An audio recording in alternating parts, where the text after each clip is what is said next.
Depuis 1998, chaque hiver, dans l'intimité des ateliers du Centre international d'art verrier de Meisenthal, des hommes et femmes produisent des sujets de Noël en verre et plus particulièrement des boules de Noël. Nous avons rencontré Yann Grinenberger, directeur du CIAV, qui nous raconte la naissance de ces œuvres pas comme les autres et pourquoi elles sont en verre. Traditionnellement, le Centre international d'art verrier a pour objectif d'essayer de sauvegarder des savoir-faire propres au Vosges du Nord, donc des savoir-faire verriers. Et depuis quelques années, on a l'habitude, tous les 3 mois, 4 mois, de mettre sur pied des séances de transmission de savoir-faire avec d'anciens verriers qui sont aujourd'hui à la retraite et qui viennent nous enseigner à nos jeunes verriers des méthodologies anciennes de travail. Donc il y a des thématiques, certains objets qui ont été fabriqués dans la région, certaines techniques spécifiques à nos régions. Et en 1998, on a eu l'idée d'inviter sur quelques séances pendant une année les verriers qui ont participé à la fabuleuse aventure industrielle de la fabrication des boules de Noël dans le village d'à côté à Götzenbrück. Et c'est une histoire fabuleuse, une épopée industrielle qui a permis en fait dans cette usine jusque dans les années 50, 64 pour être très exact, de fabriquer pratiquement 200 000 boules de Noël par an.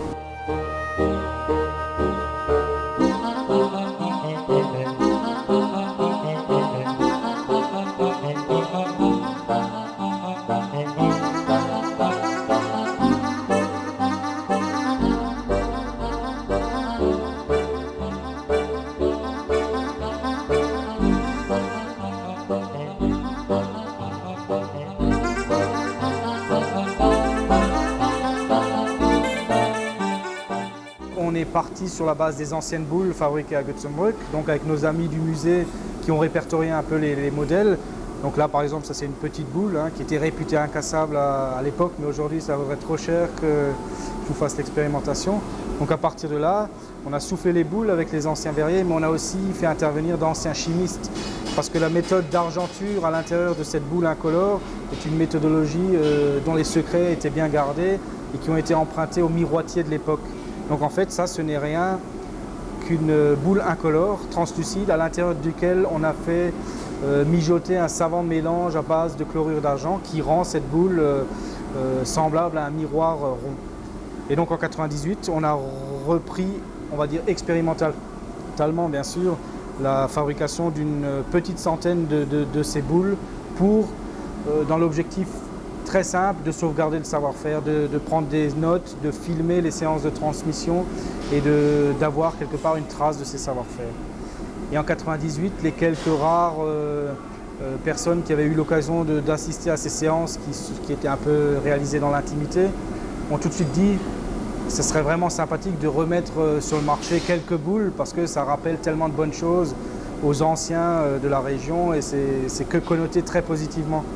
Et on a commencé donc en 1999, non pas à réaliser les boules telles qu'on les réalisait dans le temps, parce que notre démarche n'est pas une démarche de copiste, mais une démarche de réinterprétation de savoir-faire anciens pour les mettre au goût du jour.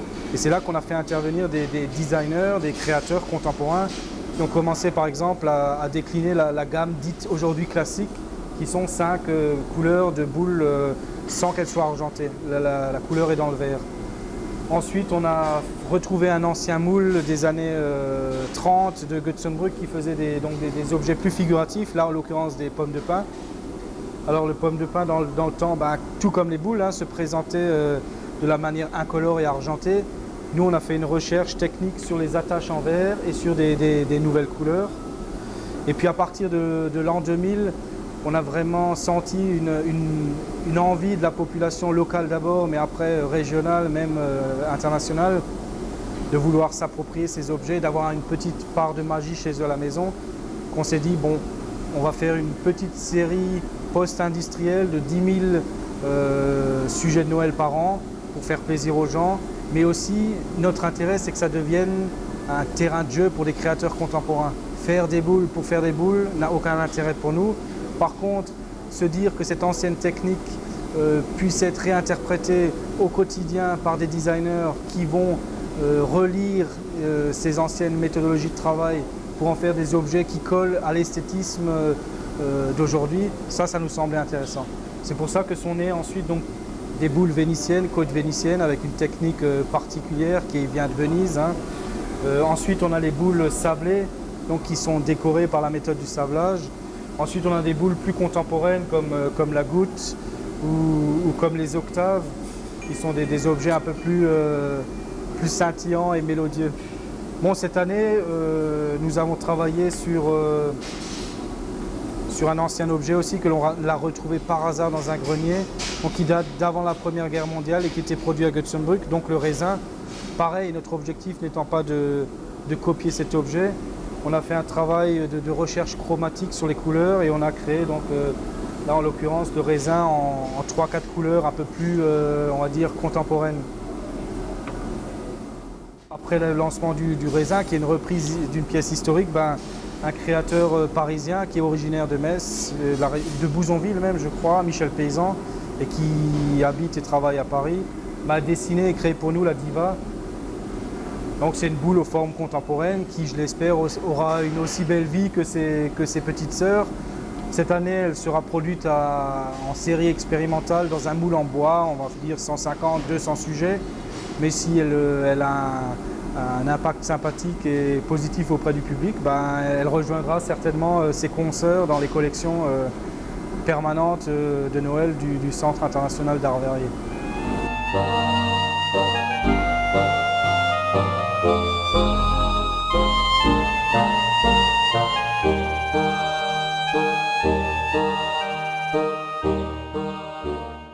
Le verre, c'est une matière assez incroyable, hein, magique, qui inspire l'humilité parce que à la fois le verre en fusion nous attire, mais à la fois il est naturellement répulsif parce qu'il est chaud, il semble être dangereux. Et pour se donner un peu une idée, le verre, lorsqu'on le cueille du four, c'est un peu comme du miel incandescent, comme du miel qu'on aurait au bout d'une cuillère et qu'on essaierait de maîtriser et qui, au fur et à mesure que le temps passe, seconde après seconde, commence à durcir. Donc le verre, pour lui donner une forme, pour lui imprimer une forme, il va falloir jongler très précisément sur cette température de travail, une température suffisamment chaude pour qu'on puisse le déformer et un travail suffisamment rapide pour que lorsque le verre commence à avoir des formes imprimées, il durcisse et garde cette forme éternellement en elle.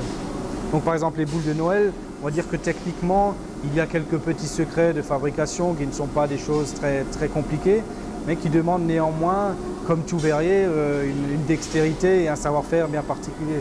Donc en résumé, pour souffler une boule de Noël, il faut souffler donc le verre, créer une boule de Noël, une boule d'un diamètre calibré, hein, entre 6, 8 ou 12 cm en fonction des collections. Une fois qu'elle est détachée de la canne et qu'elle est à peu près à 600, 550 degrés, elle est dure et on peut à ce moment-là rajouter une petite pastille de verre à chaud pour créer l'assise de la petite boucle en verre qui va être simplement déposée avec une petite barre de fer qui n'adhère pas au verre puisque la barre de fer n'est pas chauffée. À partir du moment où la canne ou le ferret avec lesquels les verriers travaillent est chauffé à rouge, le verre adhère au fer. Lorsque le verre est à température ambiante, le verre n'adhère pas. Donc c'est cette petite subtilité technique empruntée entre parenthèses à des verriers tchèques qui sont venus une fois travailler chez nous que est produite cette attache qui est quand même en soi techniquement quelque chose de sympathique parce que ça nous oblige à ne pas avoir une deuxième intervention comme on l'avait dans le temps, hein, sur des sujets où on rajoutait effectivement des cabochons en cuivre. Là en l'occurrence c'est des sujets d'avant la Première Guerre mondiale où il y a encore un petit bouchon en liège en dessous. Il n'y a plus de manipulation une fois que ça s'est fait puisque c'est fait en une seule pièce. Et puis ça signe de manière très, très catégorique les boules de Meisenthal qui sont les seules boules à avoir cette attache et cette facture-là.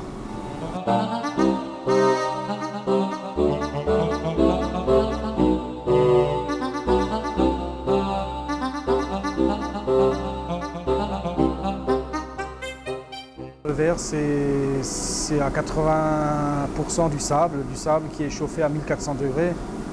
Ils sont ajoutés principalement de la potasse. Donc dans le temps ici, dans nos régions, c'était de la bruyère ou de la fougère brûlée. une raison, entre parenthèses, qui a fait aussi que les verreries s'installent ici, puisqu'il y avait le bois en quantité suffisante pour produire la chaleur de fusion, il y avait le sable à porofusion, et aussi dans nos forêts, beaucoup de bruyères et de fougères qui rentrent dans l'alchimie secrète du verre. Ensuite, il y a également d'autres additifs chimiques, mais qui ont plus des vertus de rendre le verre plus translucide, moins cassant, etc. Mais la majeure partie du verre est fait avec du sable fusionné à 1400 degrés.